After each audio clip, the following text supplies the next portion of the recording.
Epistemology is the study of how we get our knowledge. How do we get most of our knowledge today? So much of our knowledge comes from social media.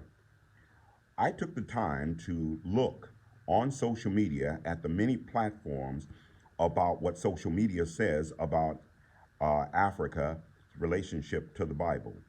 I have to admit, I was jarred by the amount of nonsense that is portrayed, unsubstantiated facts, wild theories, made up ideas, sermons by speakers who have been nurtured in some of this nonsense. Somehow we seem to think that the more we flood social media with information, that somehow the truth is going to rise to the top. It's not going to happen that way. Basically, social media says this. I've tried to summarize how it would appear.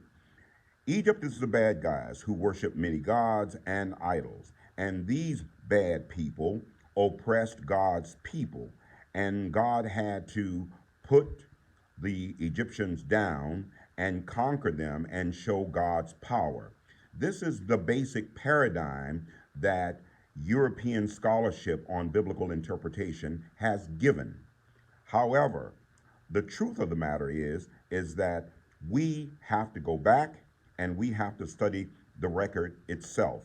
We have to study what the Bible actually says, and we turn to archaeology, which is basically the definition of archaeology is the search for fact. Forget about what you believe, but the search for fact.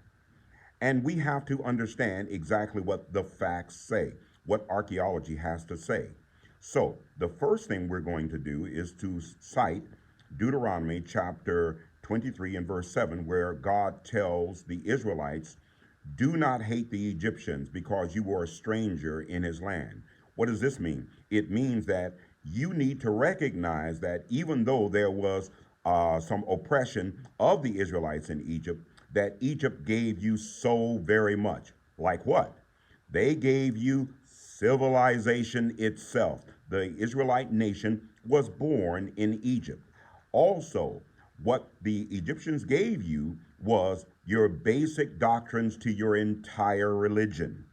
The, the ideas that Egypt gave to Israel is something that you have to recognize. This channel attempts to show all that Egypt gave to Israel.